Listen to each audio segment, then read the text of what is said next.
Good evening, everyone, and welcome. I am Dr. Monica Riley, the president of Women of Global Change, Las Vegas chapter, and we are thrilled to have you here for another fireside chat with our guest artist, author, and activist, Ms. Ida Barnette. Boy, do we have a treat in store. We are going to be discussing um, a lot of bit about grief healing, using art therapy for grief healing. So I want to let you all know up front that this topic might be a trigger for you, but I know that it's a trigger for me. But, you know, we have to work through things, right? To get through things, to get to the other side in order to heal. And the best thing about joining us in our virtual living room this evening is that you are with kindred sister spirits. So you're not alone. If you're grieving right now, if you are grieving in your immediate past, you're not alone. We stand with you. So, the Women of Global Change, we are an organization of sisters in solidarity, sisters in service to our communities. I am the president of the Las Vegas chapter, and if you are interested in joining the Las Vegas chapter, by all means, join us. You will find information about joining us in the chat, and we have a um, few upcoming events on our calendar. So tomorrow evening, I will be hosting Grammy Award winning symphony violinist Rebecca Sabine, and she will guide us through her violin sound sanctuary. It will be another healing experience as we learn how to heal our bodies, minds, and spirits through sound. And then on Wednesday, June 30th, we cannot let this month of June, where we uplift our brothers and sisters in the Pride community, without having a Pride panel. LGBTQ plus, the more you know, is Wednesday, June 30th at 5:30 p.m. Pacific time. And then coming up on Sunday, July 18th. Let me make sure I have the date correct. Yes. Okay, this is very exciting. Women of Global Change International. We are lighting up the world literally. We are standing in sisterhood with our chapter in the Philippines, and they have, in the last year, and just in these last 4 or 5 months, they have, under the president, bonded together, and they have, it's been amazing, provided electricity and solar power to a few of the remote villages right outside of the Philippines.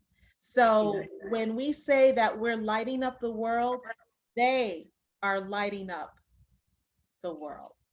And we will have more information on the July 18th. I will say extravaganza because it will be a global event.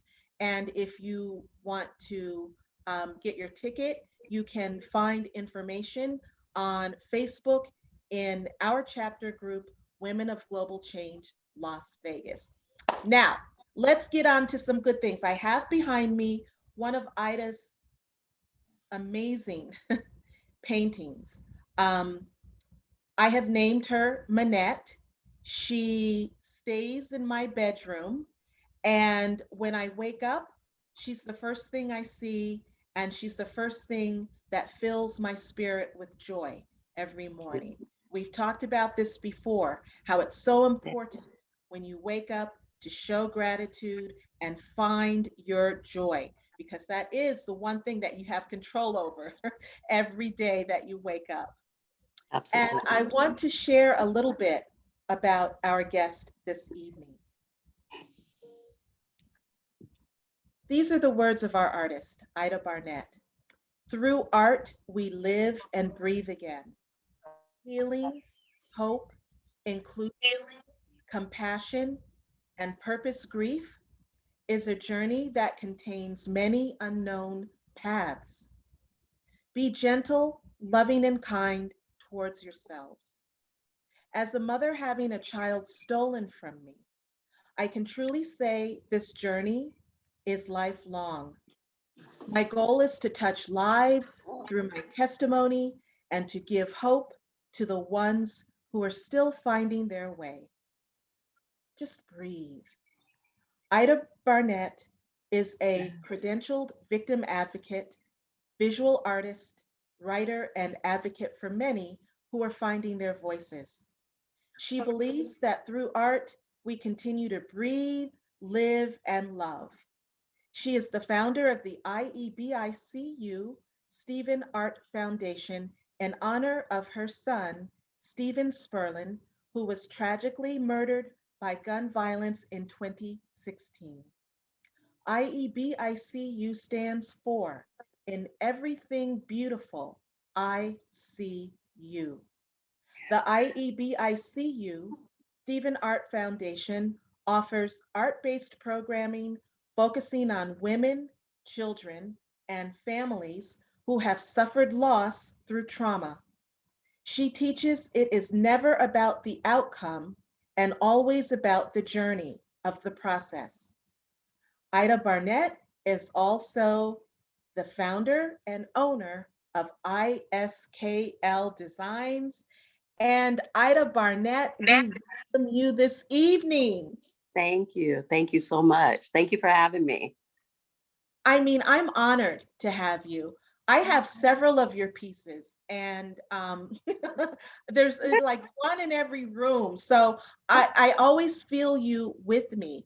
And I see that behind you, you have some of your pieces. Oh, yes. Can you Quite a share? Uh, Absolutely. These are all my ladies. they are beautiful. Thank you so much. So Have before quite- before we meet your ladies, when did you first fall in love with your paintbrush? Oh, that was early on. I was a child, probably 8, 9, or 10 years old. I started sketching at first. So that I was very young. So you started sketching, and what at age 8 or 9 were you sketching? Mm. Actually, I was at that time I was sketching portraits of people. I mean, as good as could be at that time. So I did my sketching probably from 8 up until about 12 years old when I kind of put that down. I feel that, and I've seen many of your ladies, and I've also seen some of your still lifes and so forth. But I feel like you paint with such soul, Yeah. and your women, when you look at them, when you look into their eyes or when you look into their faces, you can kind of really feel their journey through your Yes. canvas. Yeah. And so another question I have is, your images are so mesmerizing of your ladies. Who are your inspirations? These ladies just pop out. I mean, they literally just pop out.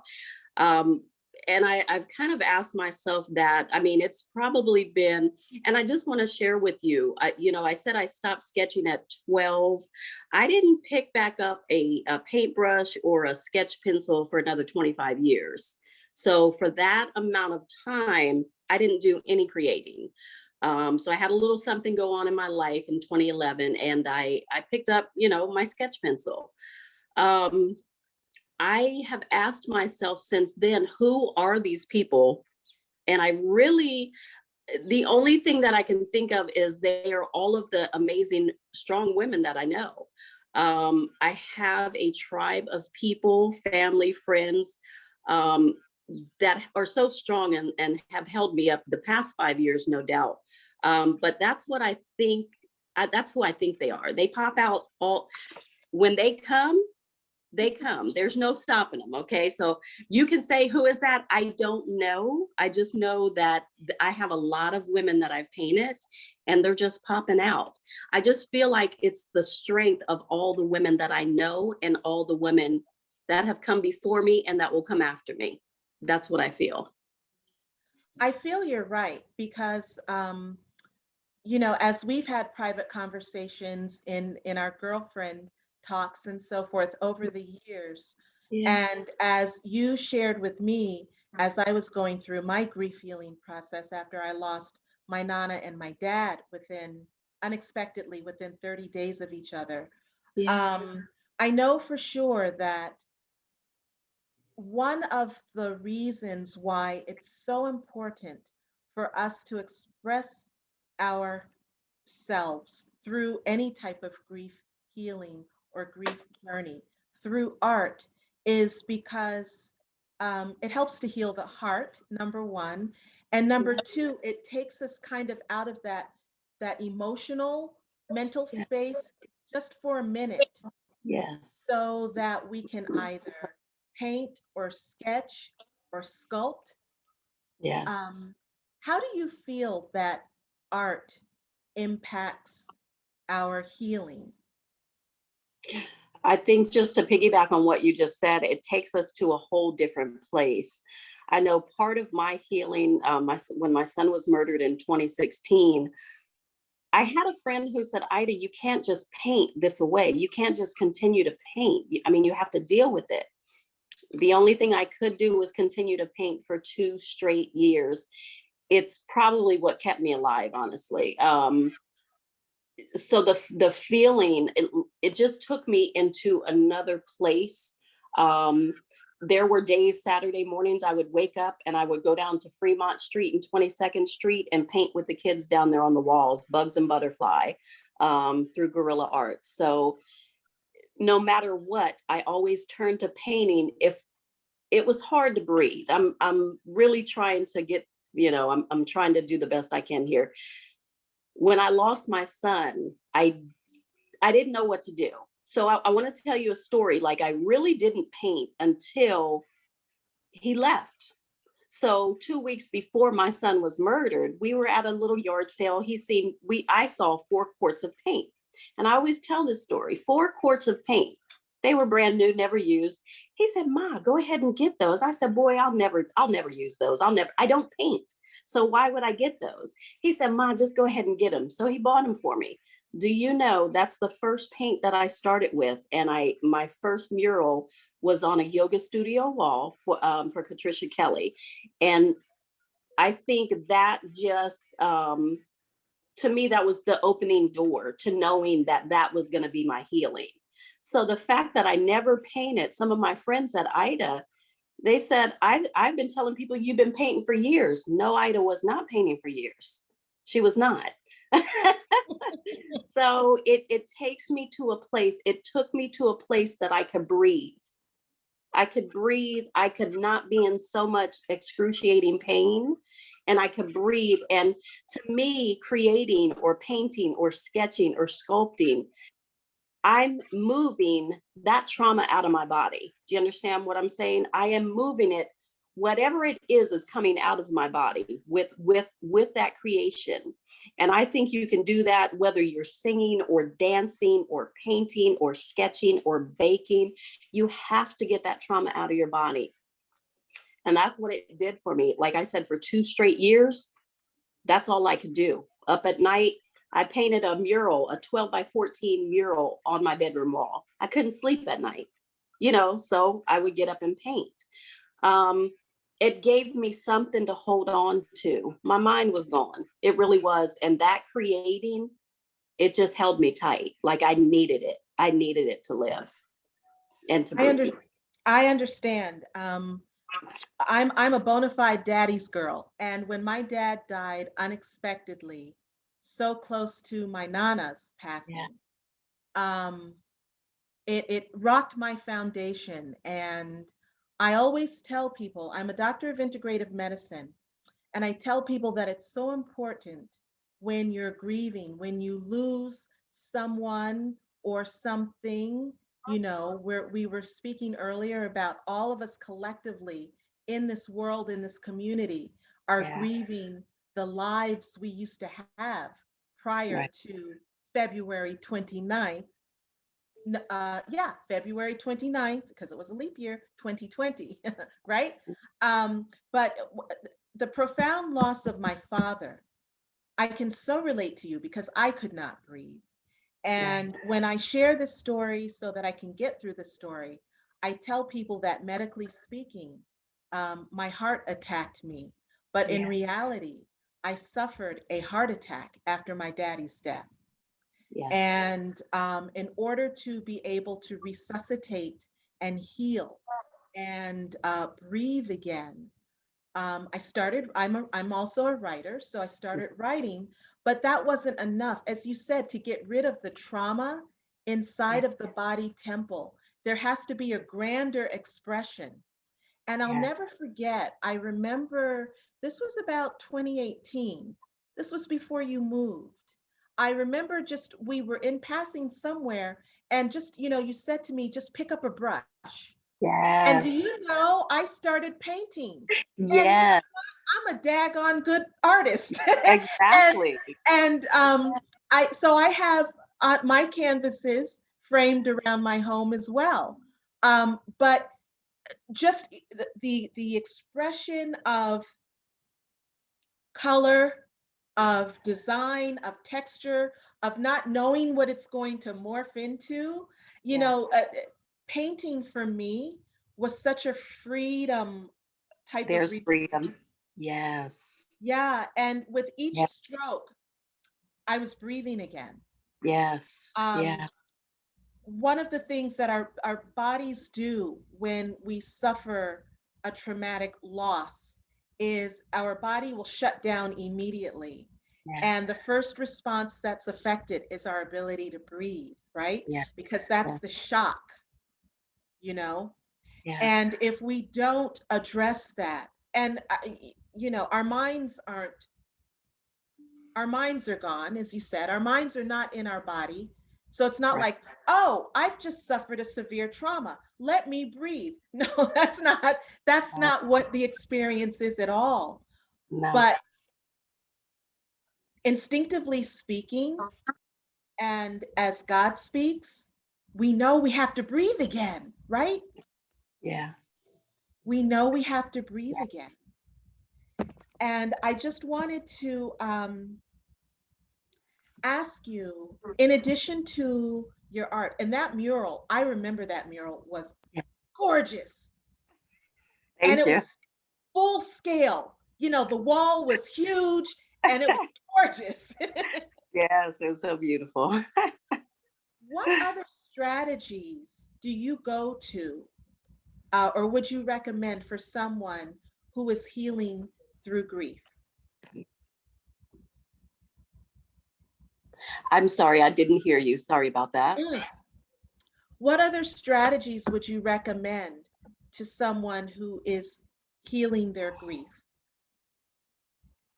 What I recommend is, and it's, people say it all the time, but just hold on.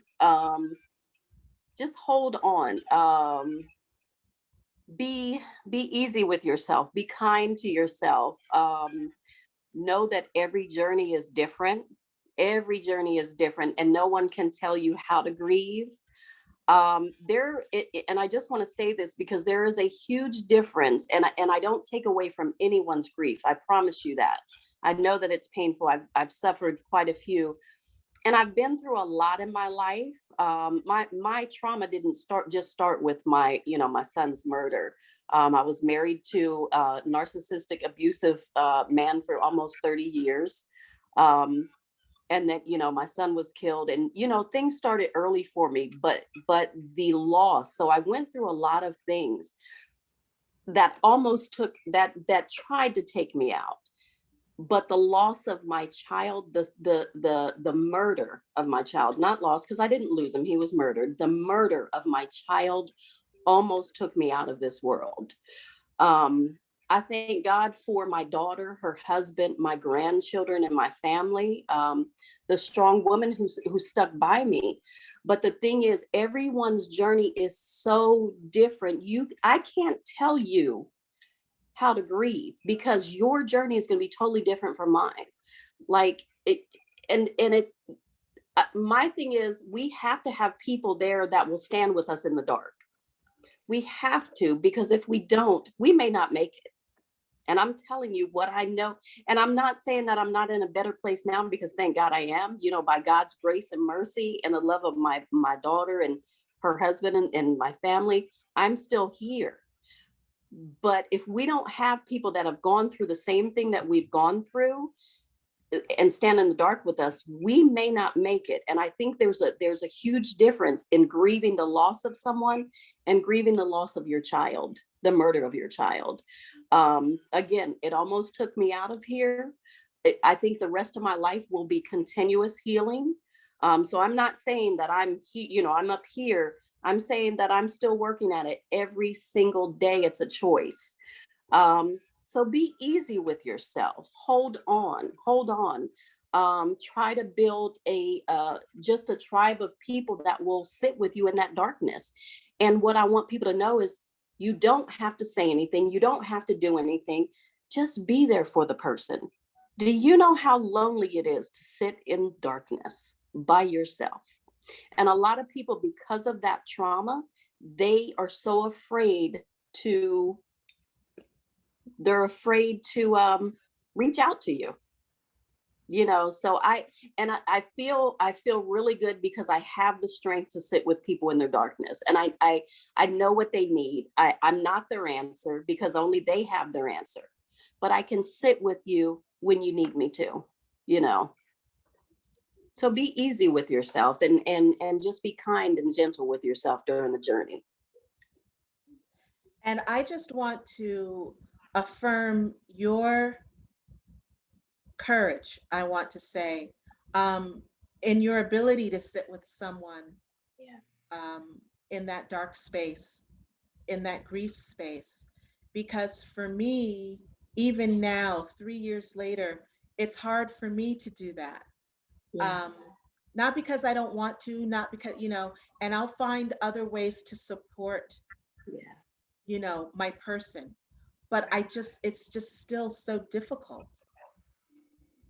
And for you, the loss that you suffered, the murder of Stephen, that's nothing that anyone can fathom, you know? And so I really appreciate that you say be kind to yourself, because I think that one thing that I've found is that sometimes people, without meaning to, they'll say, oh, it's been 3 years. You're not over that? And they won't say it like that, but that's what they mean, right? That's the implication, the subtle implication. Like, when are you going to get over all of this? You don't ever get over it. You don't. You don't. You evolve to different levels, but you never get over it. That's correct. Mm-hmm. I was doing a little research on, we talk about the 7 stages of anger, right? But I was doing some research, and there are actually 8 steps of mourning that we go through. And the first one is shock. We've talked about the shock. The second one is depression. The third is guilt. The fourth is anger. The fifth is emotional upheaval.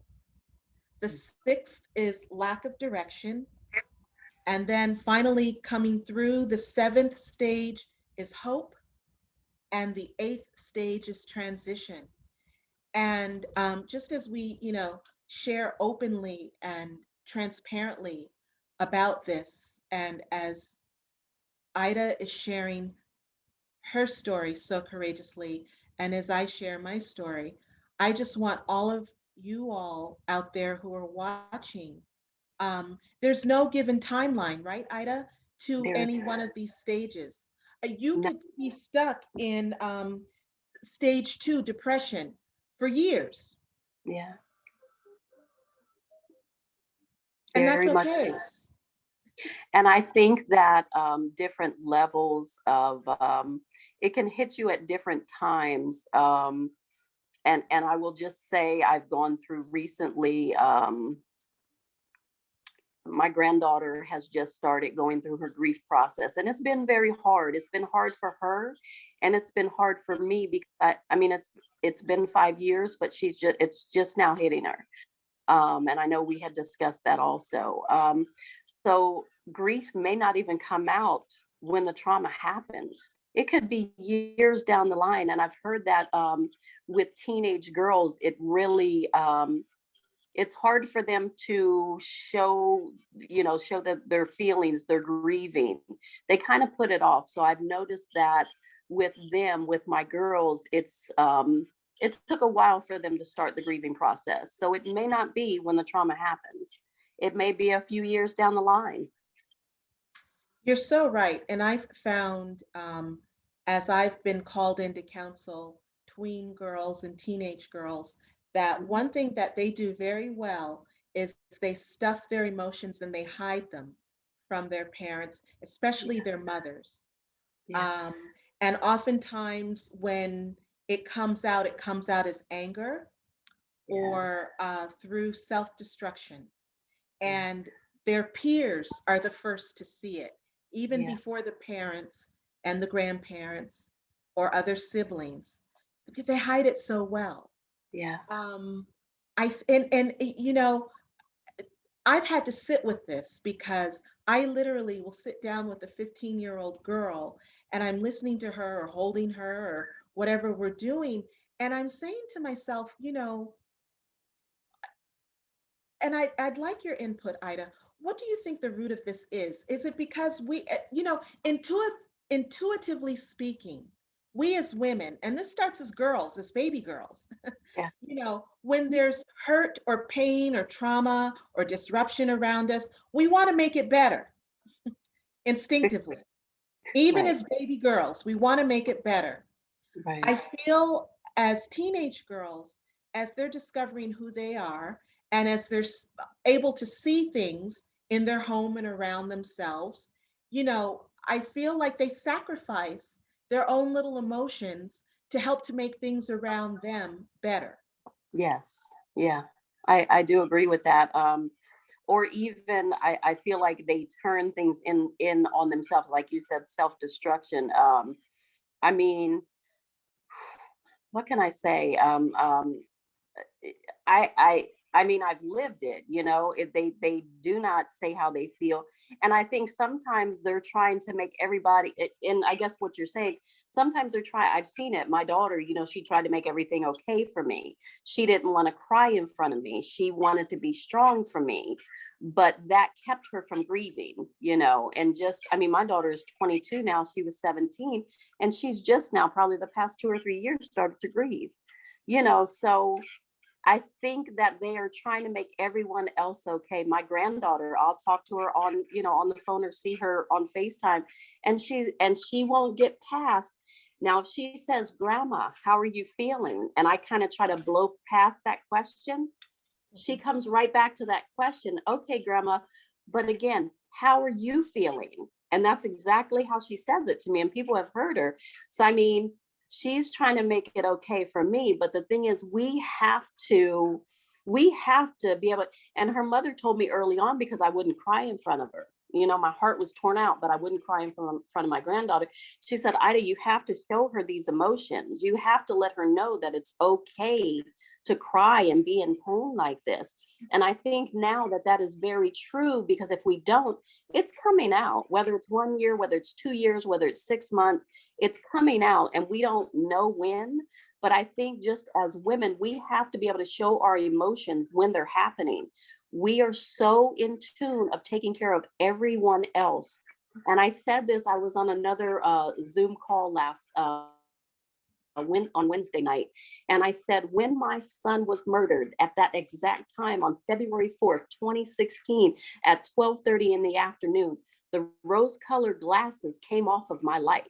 Okay, so they came off of my life, and what I then started doing was I had to turn everything around that I was giving out to everyone else, and I had to give it to myself just to survive. Okay, because I wasn't going to survive if I didn't. So everything I gave out to everyone else, and I think as women, we do this all the time. Can you imagine what we've lost out on doing that? I know what I've lost. I've suffered a great loss. I'm sure we all have. So, when we experience a trauma, it can either break us or it's going to make us.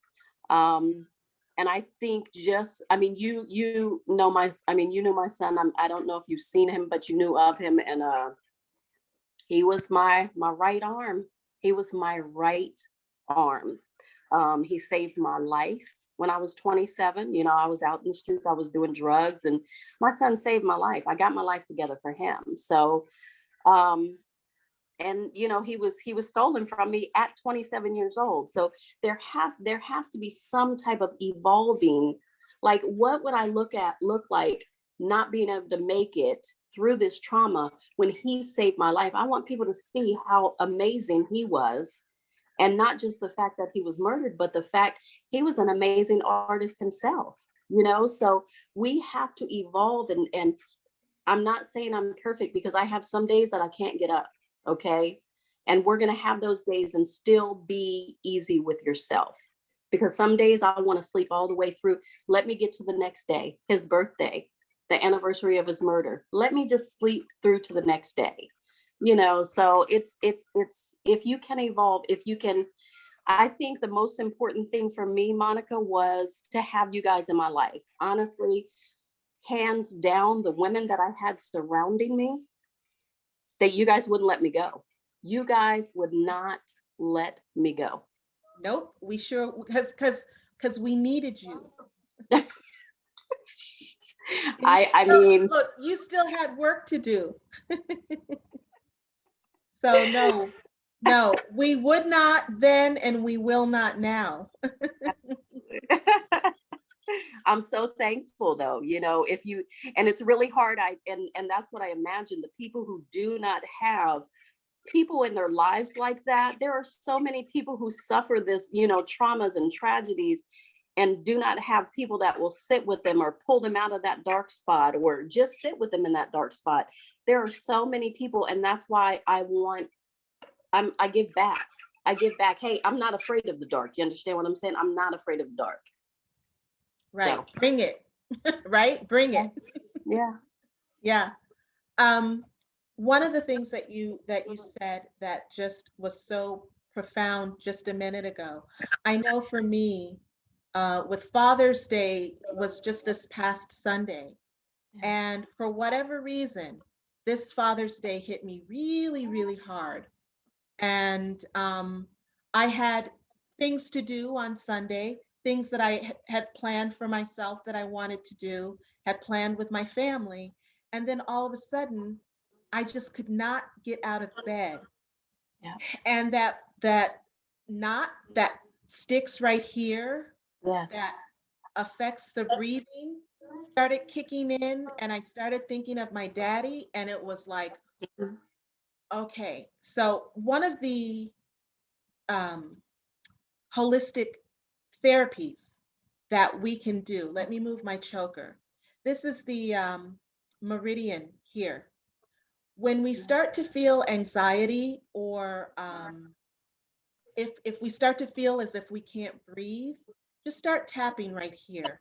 This can help to kind of like soothe the heart and open up the lungs and the chest. So I started doing this, and I was still in bed and feeling this way. I was drinking some cold water, and nothing was helping, and I was getting up, and family was concerned, like, what's up? I don't know. I don't know. And being kind to myself and gentle with myself, all of a sudden, everything that I planned to do Sunday, it just went by the wayside. And literally Sunday, I ended up staying in bed, watch Netflixing and chilling, but I was I was watching movies where there was a strong father lead with a close father-daughter relationship. And Yes. that allowed me to cry, Yes. because someone could have, well, someone did say in my household, why don't you watch a comedy? Maybe if you laugh, that will help. I was like, no, I think I just need to cry for whatever reason. Yeah. And these weren't tragic movies, they weren't sad movies, but Right. they touched me emotionally because of that strong connection that I had with my dad. Yeah. He was my Yeah. support through everything. Yeah. And Yes. sometimes you just got to do what you got to do. You have to allow yourself whatever you need, and that's the thing. I think as women, we don't know what we need, we don't know what we want, so we have to allow ourselves whatever it is we need in that moment. We have to allow ourselves, and we have to give ourselves permission. I mean, people have this thing in their mind how we should be. I'm a totally different person now. I am a totally different person. Me too. Me too. Yeah. And so, as you have evolved and transcended, and as you are transitioning, um, will you share with us a bit about Iebicu Steven Art Foundation? Literally, one day I looked up, I was on your business page trying to find some more things to buy, and I saw I saw this gorgeous. You know what? It was like it was like a mural, and in the center, you had the name of the foundation. But I stopped. I was fixated because it reminded me. It looked like the quilts that my great grandma used to make. Ah, yeah, You had different images, yes, sketches, and some of your ladies. Different yeah, faces. yes. And I was like, whoa, what's this? So please share a little bit about, and as you're sharing, Ida, what can we do to give back and to give to your Mm. foundation? How can we help? My foundation, I actually just started that the past year. COVID, it really opened up a lot of doors. I never thought I would have it is a 501c, it's a nonprofit. So I do go out and facilitate art programs for women, children, and families who've suffered trauma. It doesn't have to be, gun violence. It can be homelessness, teen pregnancy, just anything. I kind of open the doors up to anyone who needs it. Um, I've actually done this work for at least 5 or 6 years now. Even when I was in Vegas years, before my son passed away, I was, still teaching classes. But now I've been able to put a name to it. The IEBICU is in Everything Beautiful ICU, and that is my stance on how I'm keeping my mind right, in that trauma. The logo for that is amazing. Part of the logo, the IEBICU, the B it's a Sanskrit, and the Sanskrit stands for breathe. That is the biggest thing that I've taught myself in the past 5 years. Continue to breathe, breathe, move, breathe, move. Um, so, this is work that I've always done, continue to do. I've just put a name on it. I've been very thankful this past year that I've been able to have the opportunity to do it. So it's a brand new corporation. My website, I have put on the notes here that everyone can see. Yes, in the Um, chat. Yes. Really, I think in your own individual areas where you live at, just to reach out to people, reach out to victims of crime, see how you can help, how you can volunteer. Um, if you live close to me, if I ever have an event, you can come out and volunteer. I love people to help. I love people to see what we're doing, because I'm telling you, no matter what class I teach or facilitate, they think I'm doing something big for them. I'm not, because I walk away from those classes with so much more humbled. Like they have given me life, breath. So I think really in whatever area you're in, it's very hard for people to get help. So reach out to your victims of crime. They have them in every state. If you want to become an advocate, become an advocate. There's a lot of training online, but definitely reach out to victims of crime and see how you can volunteer and help out. Whether you help with the adults, the children, definitely very important, because we need people. We definitely do. Like I said, there's so many people that are not going to get out of this because they don't have anyone to hold them up. And we shouldn't have to be like that. This world, we have so many people. We need to reach out. To me, the way of life is by touching other people's lives. Like if I can't do that, why am I here? Amen. Yeah. Yeah, that's so true. And one of the things, as I'm hearing you, that I'd like to reach out and offer, and this is when you come, let's make a plan when you come back um, in the fall, because right now Hmm. it's 150 million degrees Yeah. outside.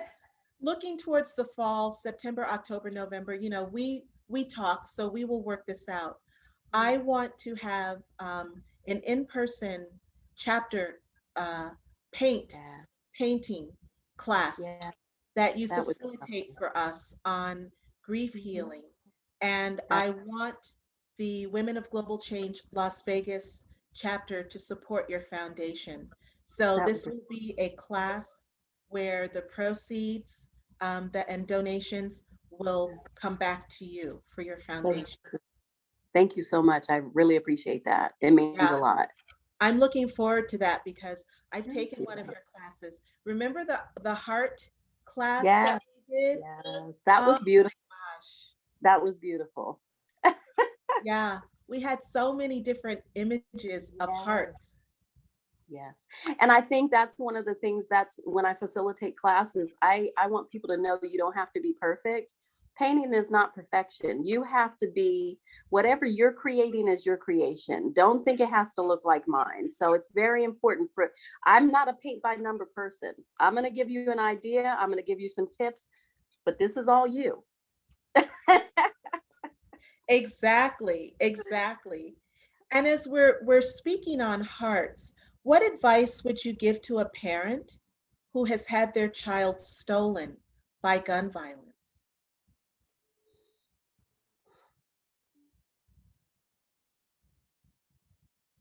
You talked about broken heart earlier. A lot of people do die from broken hearts. It's a real thing.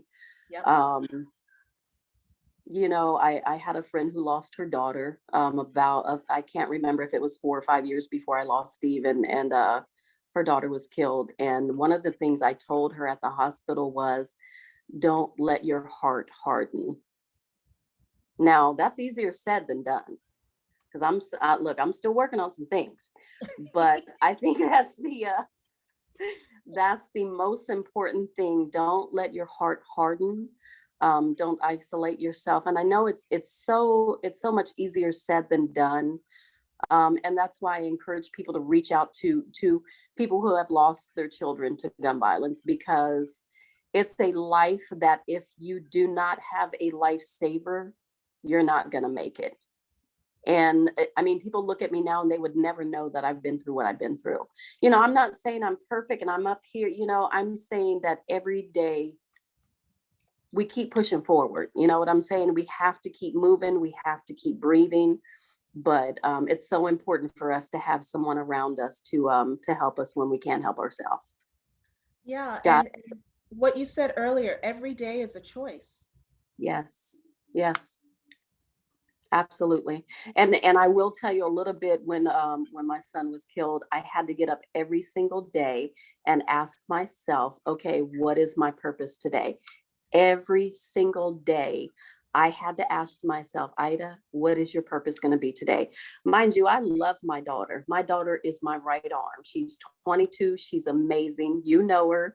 Yes, she I is I love gorgeous. her husband. I love her husband. They are such an Yes. amazing team. They have amazing daughter. I love my granddaughter, but I literally went back to being an infant, and I had to ask myself, what is your purpose today? Because if I didn't, I don't think I would have made it. So it's a choice that we have to make. It definitely is. And by God's grace, by God's grace, we're still here. Amen to that. Mhm. What would you want people to know to help stop the devastation to families from gun violence? The pain, the pain is excruciating. Is something that I've never in my life felt before. Again, I've been through so much, but the pain of losing my son, it almost killed me.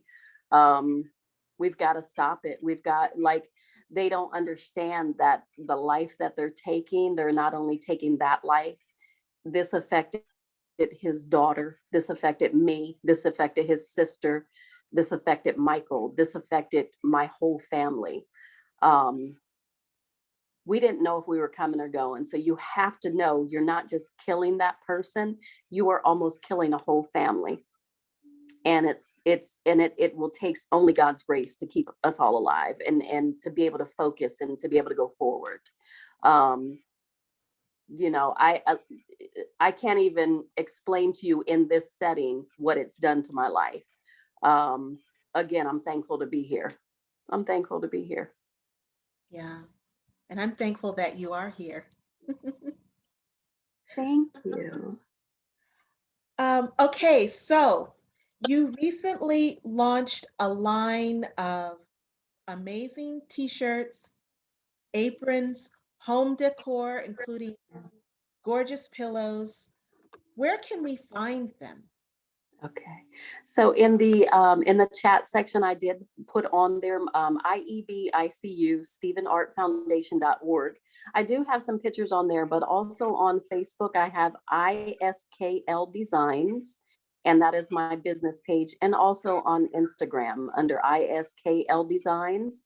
And anything you see there, you can contact me about, or anything you're thinking. I do commission work.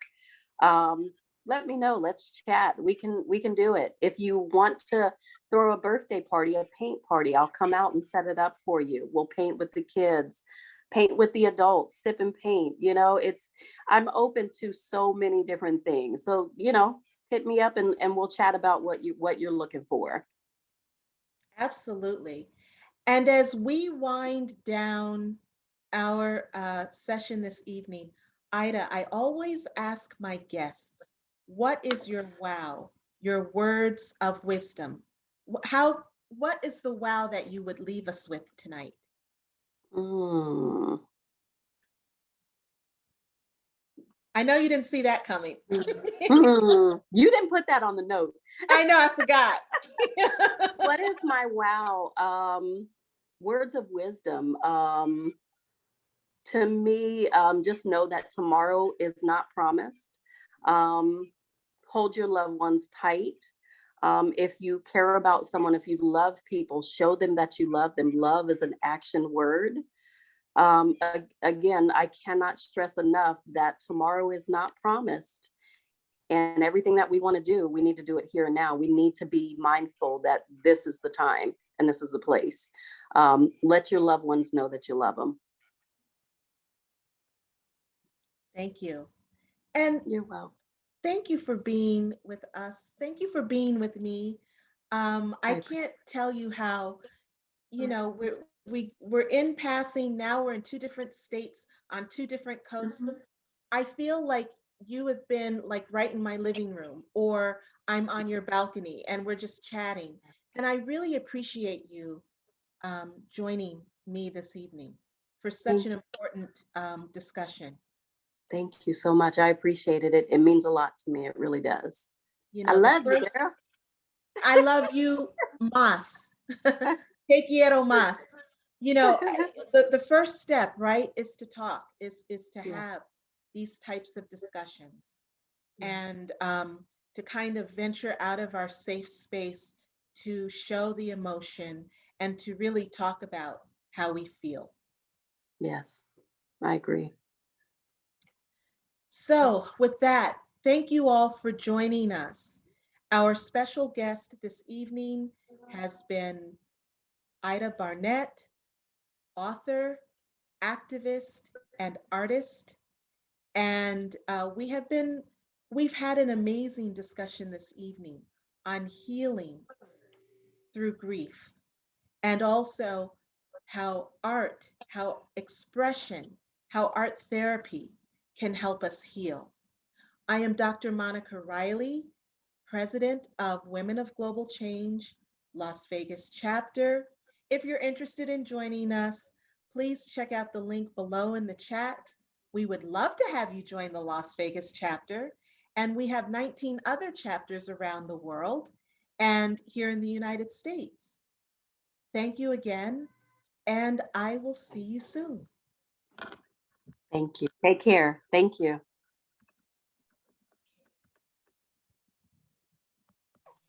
Thank you for that. Oh, you are so welcome. So We're much. all